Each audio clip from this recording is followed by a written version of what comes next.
Well, I just want to talk today about managing finances in preparation for and in the middle of a crisis. And there's really no magic bullets to this. It's pretty straightforward information, but it's information that some people, and many people actually, don't know and aren't aware of. So I just want to share this, and I do share it, understand, from a biblical perspective. And I just want to share these comments by Jesus in the gospel, both found in the Gospel of John. He said two things that we need to be aware of in the context of managing our lives and our finances. He said, first of all, I've come that they might have life and have it more abundantly. Jesus certainly wants us to have an abundant life. He said that right from his own lips, and I believe that. But also, he said, we're going to have trouble in this world because we live in a sinful space, and the devil wants to harm us in any way that he can. We're going to be challenged. So as we think about the situations that we're in and the things that come and go, we have good times, we have bad times. Just want to share some of these principles, and these are all biblical principles that I'll share with you. Are rooted in biblical principles. Just understand that Jesus wants us to have an abundant life, and he also recognized and tells us that we're going to be challenged sometimes too. And so it's important for us to root our faith and root our lives in following Christ.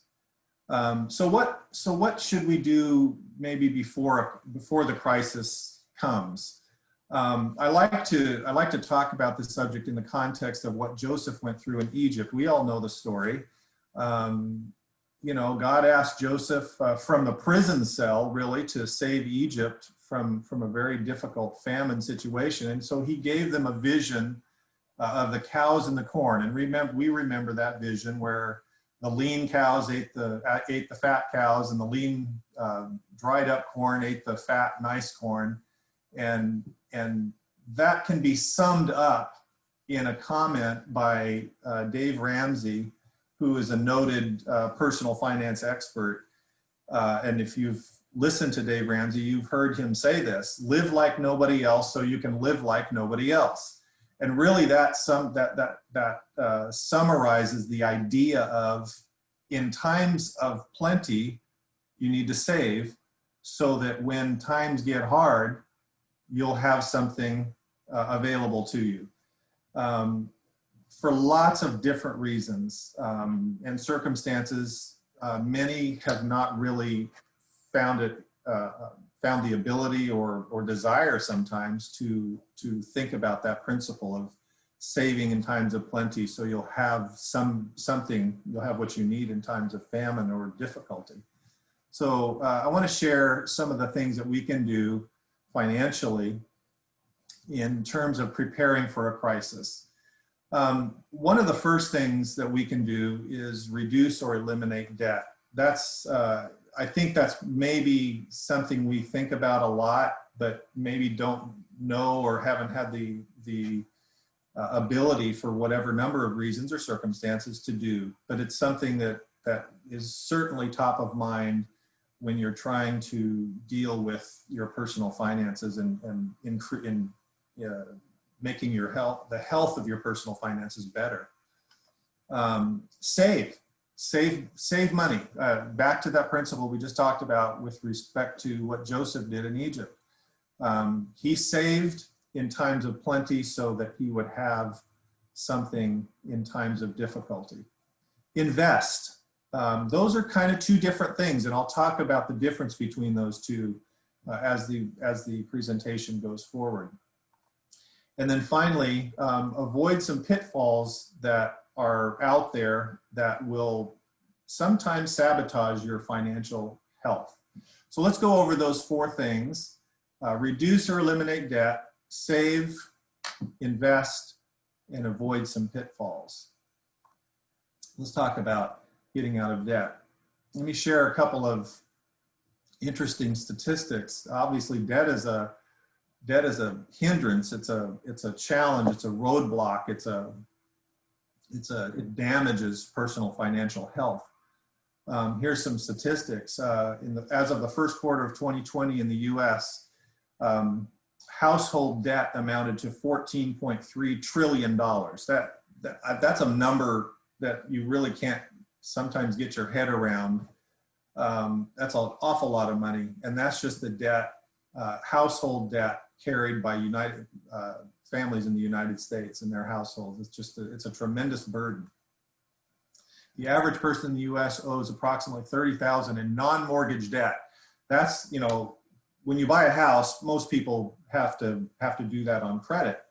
But this is credit on average that every household has that does not include the mortgage. You can imagine what the debt is if you add the mortgage to that number. But this is other debt, credit card debt, car debt, student loan debt. There's just a lot of debt in the United States that is troublesome.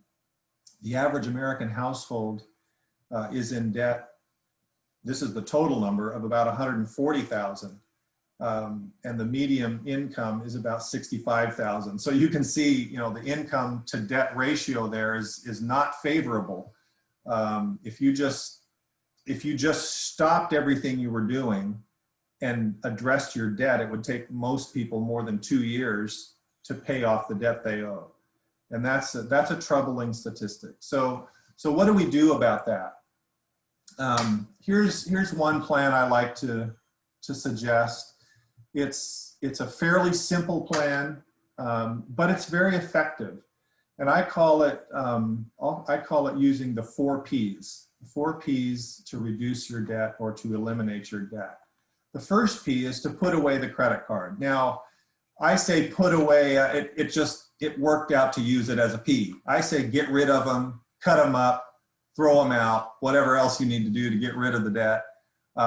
You need to manage your credit cards. That's where a lot of people get into trouble. Credit cards sometimes act like a quasi bank account, but it's really so much different than that. It is available dollars, but it's available dollars that you have to pay back at high interest. So that's something we want to avoid. So obviously we want to make sure that we're not misusing or abusing credit card debt. And so when you're wanting to fix your personal finances, you will want to definitely address your credit card use. And in many cases, depending on circumstances, you may want to eliminate your credit cards. The second P is to prioritize all of your debt from the smallest amount owed to the largest amount owed.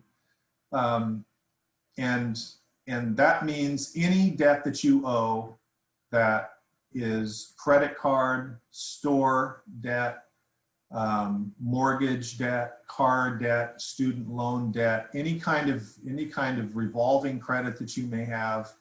You want to make a list of those debts from the smallest to the largest. There's a reason for that, and that shows up in the third P.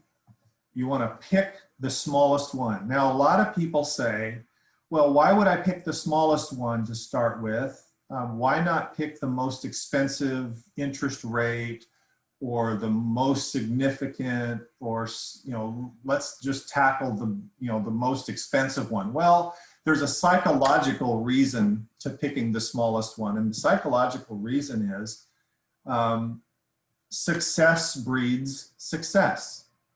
And when you pick your smallest debt, and often those debts, if you are a normal kind of regular average household, you will have a debt that is really quite small, and one that if you focus on it, you can pay off fairly quickly.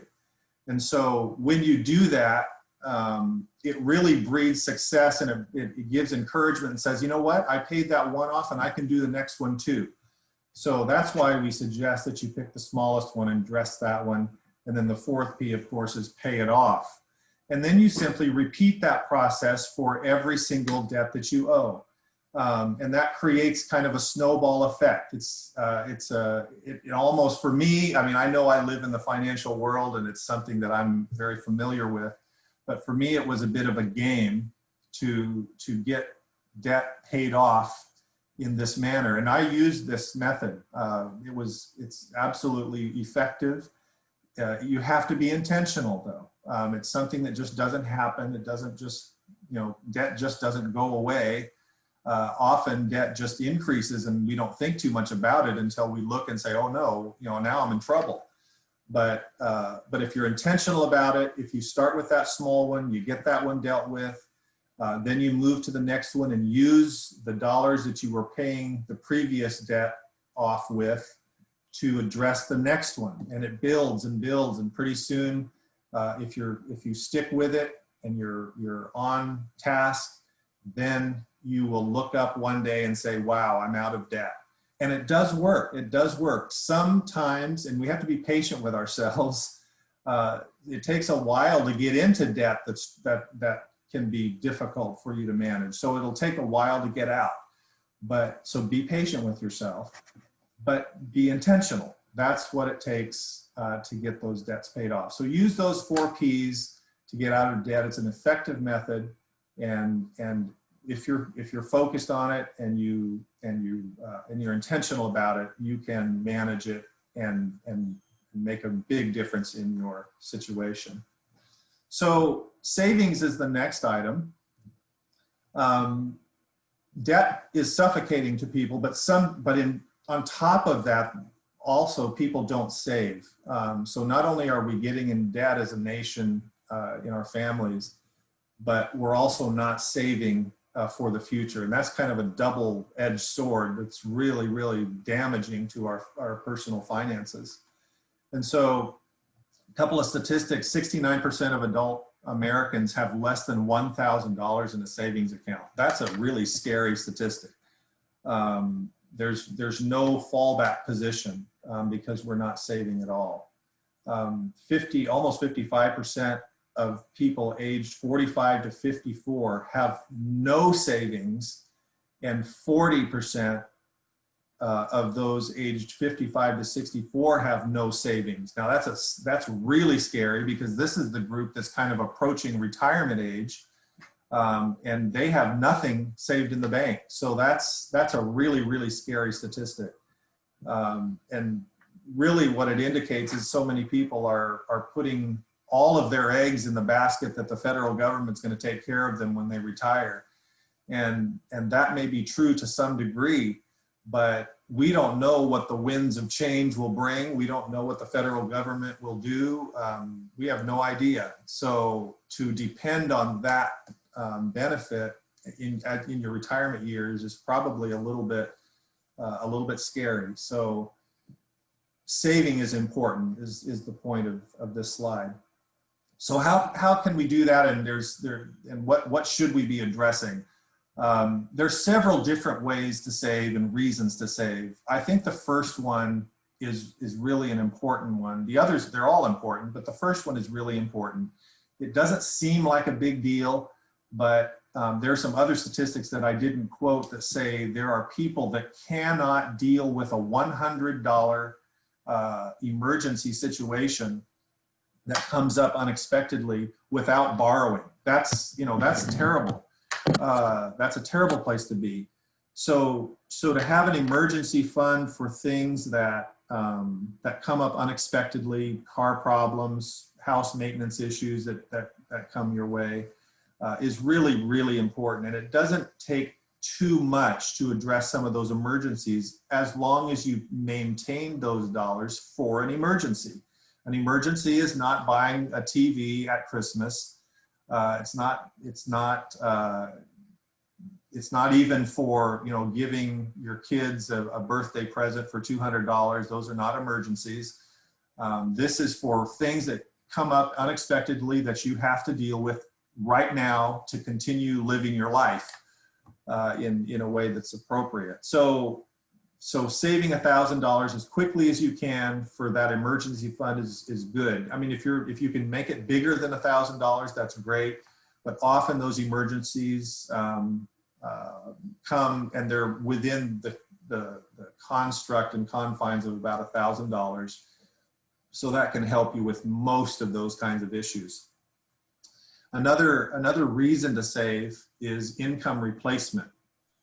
And this is a pot of dollars that should be about 3 to 6 months of your income.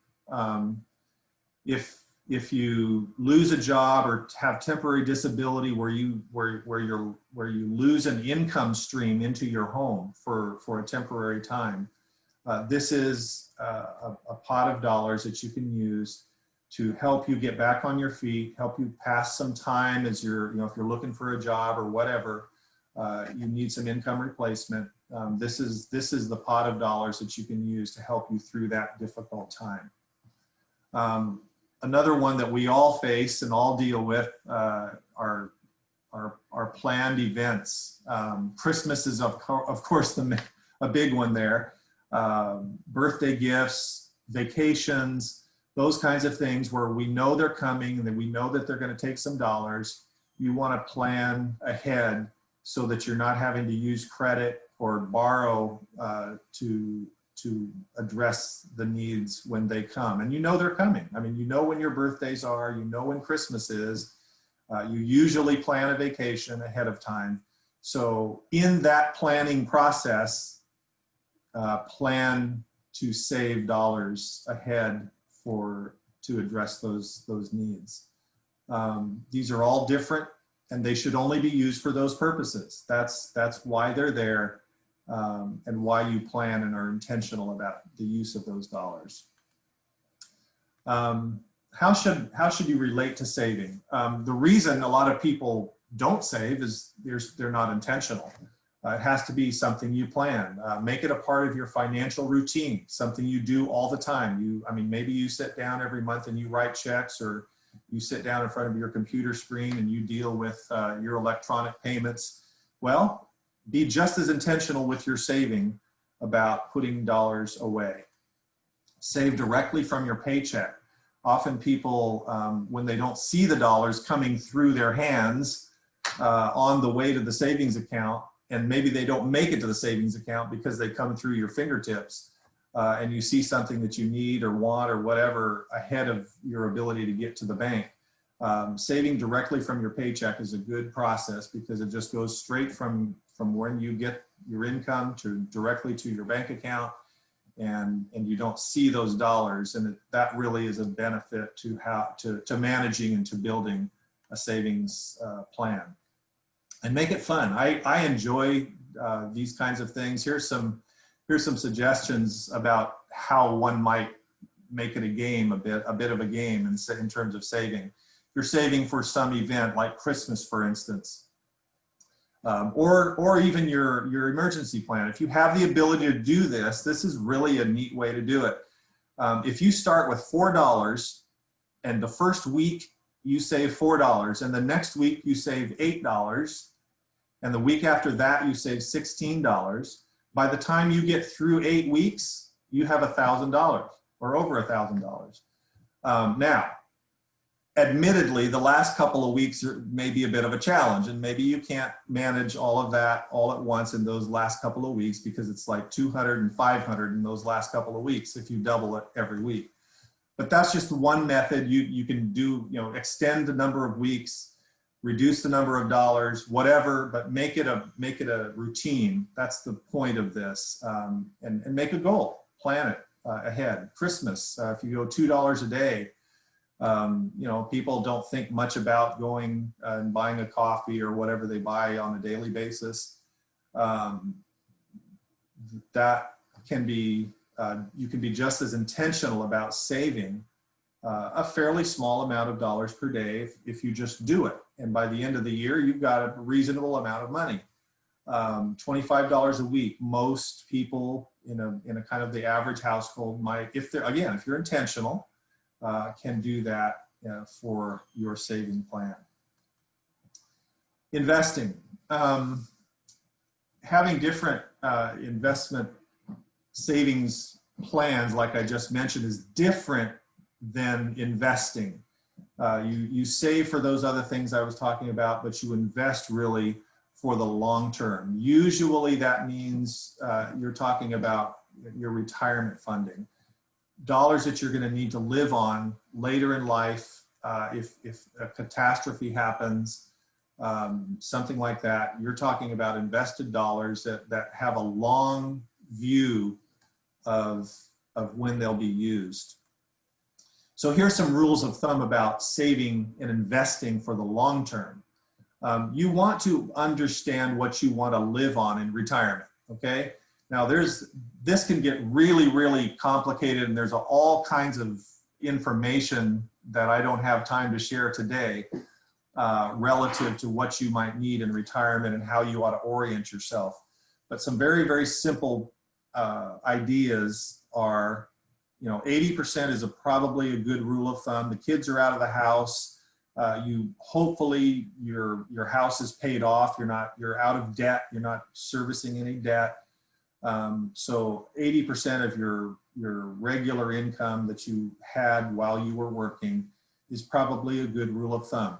Everybody's situation is different. You might be able to live on way less than that. Maybe you in your situation might need 100% of your income or more. I don't know. It depends on your circumstances. But that's kind of a nice rule of thumb. Again, in terms of a plan, you probably want to be saving a minimum of 10 to 15% of your income for retirement. And that's for the long term. You should be doing that year after year. Literally, if you have time, decade after decade, that is a good rule of thumb to put you in a place where you have enough resources to retire in a way that you can live fairly comfortably and address the needs that you will have at that time. One way to do that, and probably one of the major ways where a lot of dollars are spent, is on your home. If you own a home, that is something that you want to be able to manage in anticipation of retirement. You probably want to have no mortgage debt when you hit retirement. You want to own your home. That's a really significant cost if you have not addressed that in retirement. And so one of the rules to manage the cost of your house in anticipation of hopefully paying it off and not overspending on a house is the 30-33 rule. And that rule is this: don't pay any more than 30% of your income for housing related costs. Once you own your home, you're servicing your mortgage, you're paying your taxes and insurance, you're doing maintenance. Those kinds of things ought not to cost, and you ought to plan that they should not cost more than 30% of your income. Keep that under 30%. The second 30 is to have 30% in cash when you buy a house, 20% down payment, and 10% for upkeep and maintenance. And then the final 3 is the purchase price of your home should not be more than 3 times your annual income to manage your debt, to make sure that you can service that debt fairly comfortably as you deal with your employment income. This is where a lot of people get in trouble. You overbuy a house, you get into interest rates that are not fixed. They escalate within inflation or whatever. And you may be able to qualify when inflation is low, but when inflation starts going up or the rates start going up because of whatever the increases are when they come, you get yourself into a situation where now, oh no, I can't afford it because the rates went up. A lot of people do that. But if you follow these rules of thumb, chances are if you have a time window and you've been planning and you've been intentional, by the time you retire, you can likely pay your house off and not have that debt obligation when you retire. Another important factor is to make sure that you get your free money. If you have a 401k or a 403b saving plan, retirement plan, many employers offer a matching amount of dollars. If you put in a certain amount, they'll match it for you. Make sure you get that free money. That is free money. So in other words, make sure you're putting in enough money to get that match from your employer. And then there are 2 best times to start this process. Obviously when you're young. I mean, I wish I would have started when I was 20. I didn't. sadly. But starting when you're young is certainly important. The next best time to start is right now. Wherever that is, if you haven't done it, start now. It's okay. I mean, if you have a shorter window, that's okay. Just start doing these kinds of things. The final item in terms of getting prepared for a crisis is avoid some pitfalls. And I have this little note here, long screw in the tire. That obviously doesn't mean anything to anybody, except that I want to use it as an example. Yesterday, my wife called me and said, you know, I just backed the car out and I noticed I had a flat tire. So I got up from my meeting and sure enough, flat as a pancake. So I rotated the tire a little bit and found a 2-inch screw in the sidewall of the tire. Okay, it was really obvious. A screw in the side of a tire, your tire is going to go flat, and it did. Well, I say that to illustrate this point. Most of the time, personal financial health is comprised of small, unnoticed, or unaddressed pitfalls. Usually, it's not just one big thing that you can fix and it's done. You know, it was pretty obvious in my wife's tire that one screw was the problem. Take the screw out, change the tire, get it fixed, and you're done.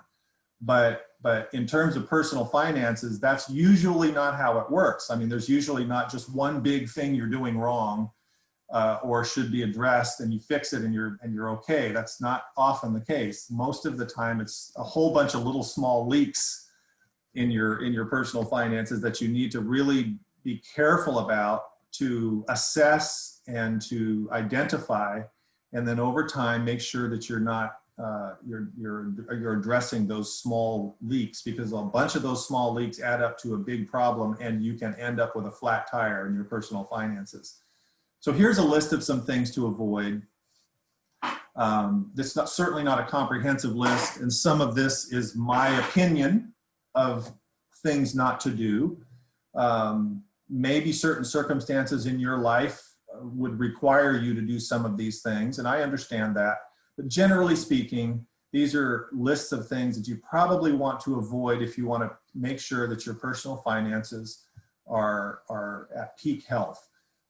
Keeping up with the Joneses, we kind of understand that. You know, you live in a certain neighborhood and your neighbor's buying a boat or has a nice entertainment center or whatever, and you want to, wow, boy, if they have one, I want one. That can be a problem. They have the really nice car. You know, they got the Mercedes Benz or whatever, the brand new one. So I need to do that too. People can fall into that, and it's easy to do. But if you manage to stay away from that, that will help you. Co-signing a loan. What that means literally is the person you're co-signing for is not getting the loan, you are. And you're going to be responsible for paying that loan because there's a reason the organization is requiring a co-signer, and that's because the person that's applying for the loan can't qualify, and so they need you to back it up. Well, that usually means you're going to pay it. So unless you have a real specific understanding that you are willing to pay that loan for this person, whoever that is, could be kids sometimes, that you want to stay away from co-signing loans. Opting out of 401k or 403bs. You want to make sure, as I just mentioned, to maximize your saving for retirement. These are two vehicles you can do that through. There are many others, but these are two main ones, of course. And you certainly want to get matching dollars from your employer if that's applicable. So stay away, make sure you're staying in your retirement plans. Buying brand new cars, that's a big no-no in my book. Sometimes that can feel good and you like the new car smell and all of that, but basically you're paying depreciation that you really don't need to pay, because the second you drive it off the lot, you will never sell it for what you just paid. So, or at least rarely. I mean, that there may be instances where you can, but not most of the time.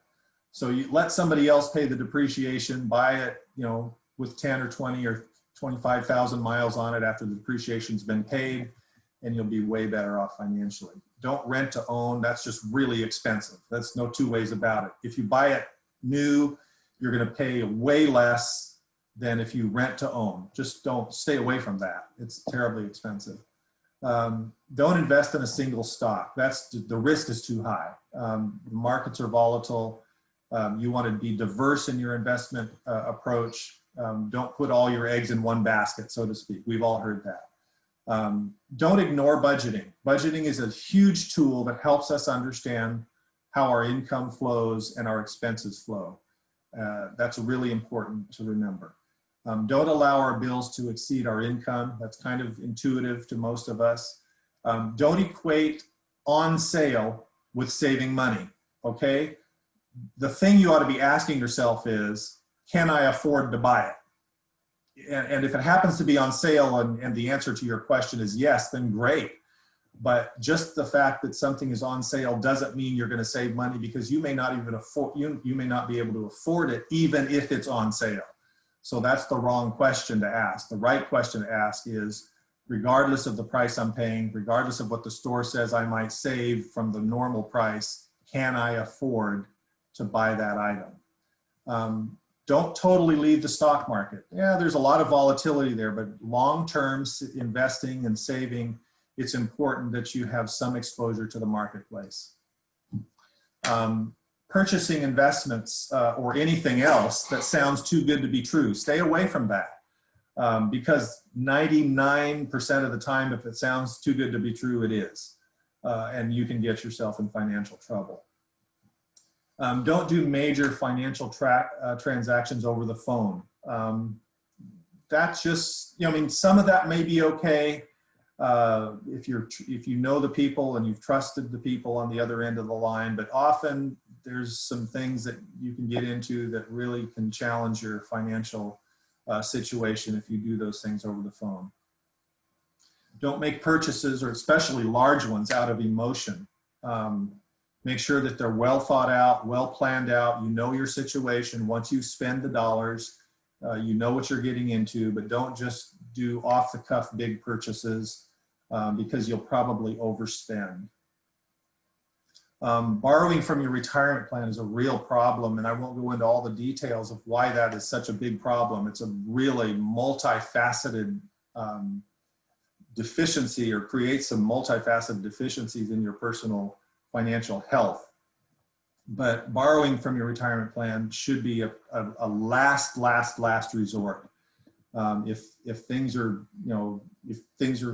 circumstances around you are requiring you to grab those dollars early, maybe that is the case, but really that should be a last resort, because that's terribly costly. Not necessarily today, but it is partially today because of some penalties you have to pay. But it's costly, it's more costly down the road when you actually need those retirement dollars. So avoid borrowing from your retirement funds. Timing the market, trying to say, okay, well, the market's going to go down, so I better sell, or I better buy because the market's low and it's going to go up. Nobody knows. I mean, if somebody knew that, we'd all be doing it. So just avoid timing the market. Diversify, understand your risk, and keep it there in a steady way.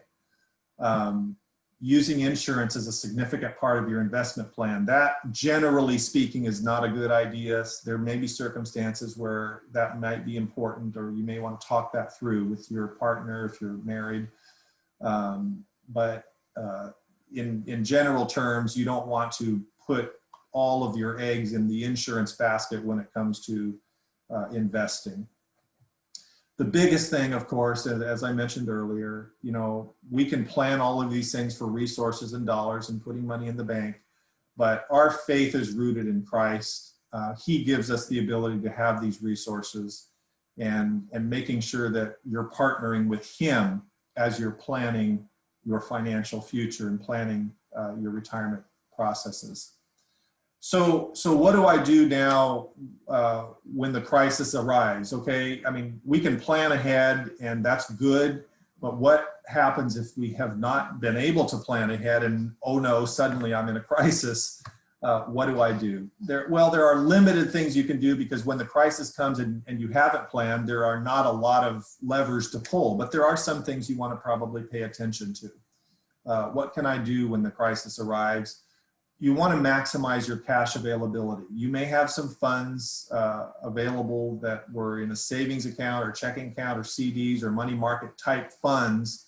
You don't want to liquidate your investments. For instance, you don't want to go to your retirement fund before you use these kinds of funds, because these kinds of funds don't have penalties attached to them usually if you take them and use them in a time of crisis. If you start getting into invested funds and your retirement funds in a crisis, that's really going to cost you a lot of money.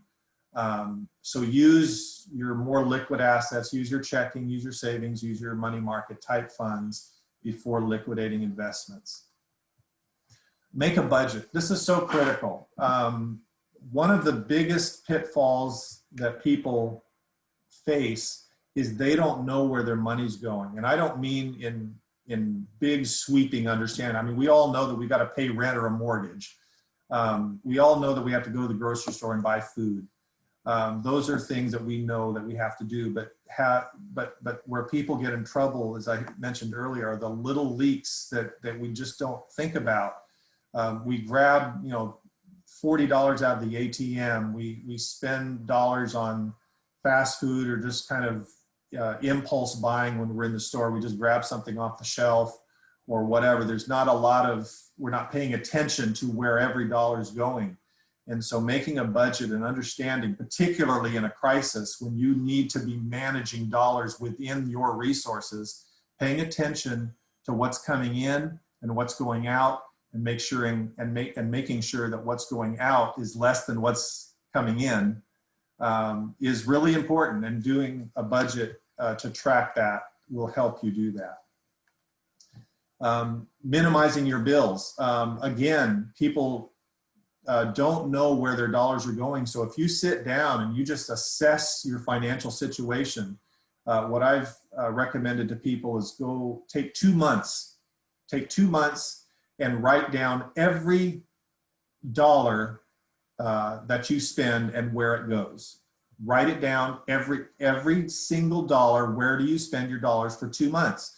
That really gives you a really good picture of what your finances look like. And then you can begin to understand what you need and what you don't need, maybe what's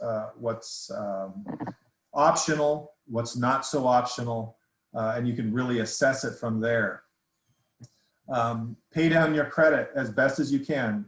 Follow the process that I outlined earlier with the 4 Ps. This is a good time to do that.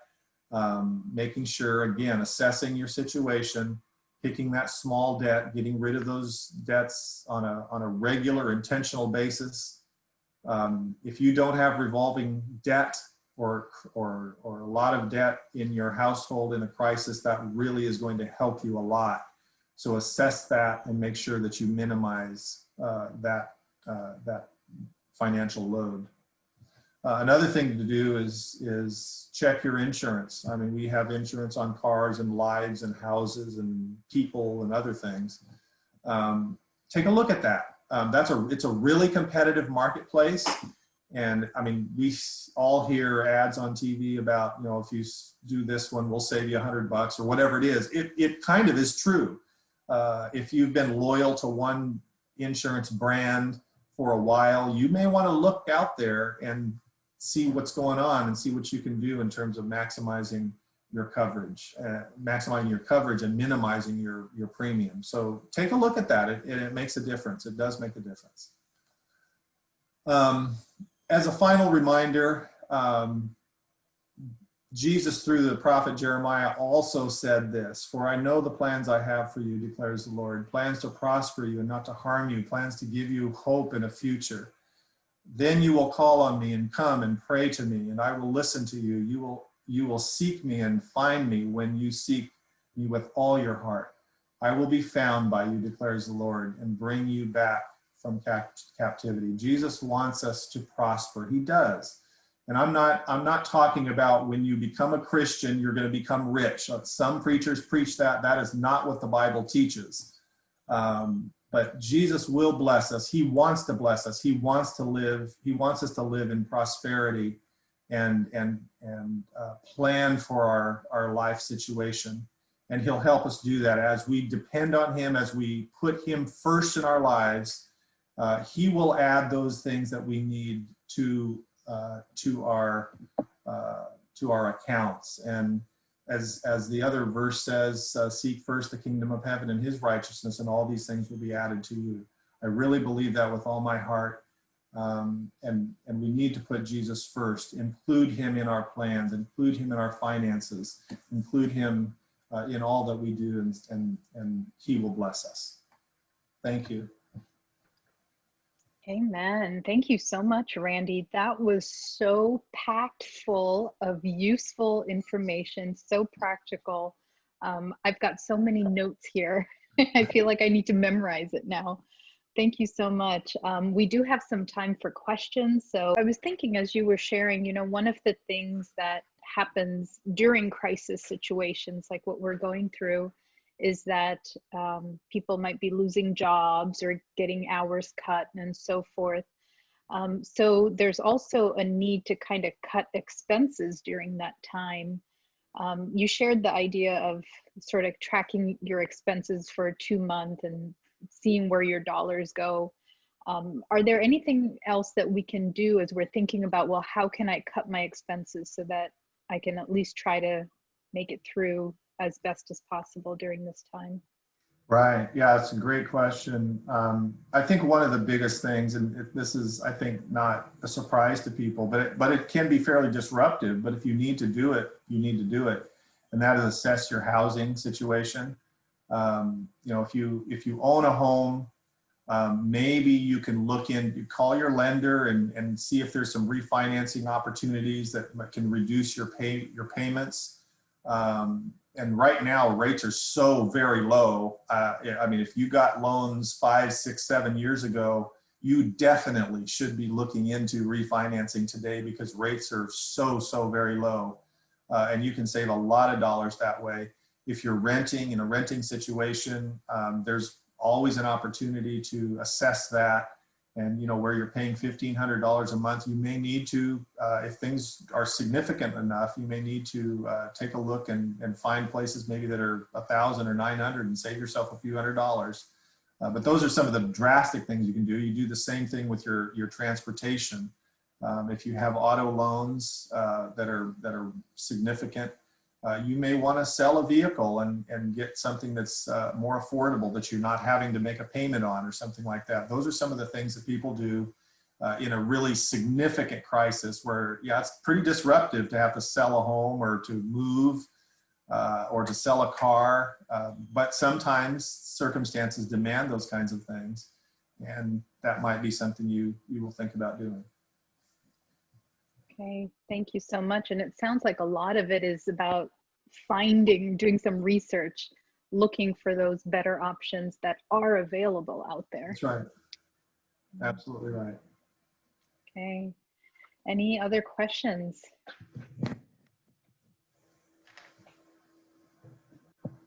I don't have a question, but I do have a comment. I wanted to just thank Randy. This has been so very informative. And it's not every day you get someone that you feel like you can trust to listen to about your finances. So thank you so much. Thank you, Randy. This is really, really helpful. Happy to do that. Thank you. And I'm sorry, a half-hour presentation doesn't often do it justice. There are seminars I do all day long at churches, but and it just takes that much time to get into the detail. But hopefully you grabbed a few little nuggets out of there that can be helpful to you. Looks like Donna has a question or comment. I do. Randy, I'm a senior citizen. I mean, really senior. And I raised 5 children as a single mother. And I really didn't have any money to save. But right now, I'd say I'm living fairly comfortable on what I do have. But what kind of advice would you give? I don't have a car anymore. I don't want to move because my living situation is really comfortable. But how can I save out of my small income? Yeah, that's a great question, and it's one that a lot of people have. If you're retired, you're already on a fixed income, you've already lived your life and gone through your career, you've saved what you saved or not, whatever your situation is, you have what you have. So again, there's not a lot of levers to pull, but I think the best way to do that, the best way to assess in your situation is really to go through a financial assessment and identify where every single one of your dollars is going. And you do that over a bit of time, month or 2 or 3, just write it down. Just write down where all your money goes. And then you can look at that list after you're done and you can say, okay, what are the requirements? What do I have to keep doing? What are optional? And what are things that I can just outright get rid of? So that's probably the best way to do it. Particularly in a fixed income scenario, because I mean, you can't call up the government if you're on Social Security and say, send more money. They're not going to do that, of course. That's not an option. So there's not a lot of levers to pull, but just identifying where you spend your money and really maximizing those areas. You know, if you're paying, if you own your home and you're paying homeowners insurance, maybe you can go out and do a little bit of research and get some quotes where your insurance can be a little less, and some things like that. How you buy groceries, where you buy groceries. There's a lot that's really competitive nowadays, and so if you're buying it, buying at the kind of the main grocery store, and their prices are a little higher than, my wife patronizes Aldi, and it's really inexpensive. Relative to some other regular grocery store places. So those are some of the things you can do there to just minimize your expenses or reduce your expenses and still have a quality of life that's positive. Thank you. Thank you. Any other questions or comments as we wrap up here? Well, I think we're going to have to get on your email list, Randy, so you can let us know when you do a full presentation somewhere, so we can hear more.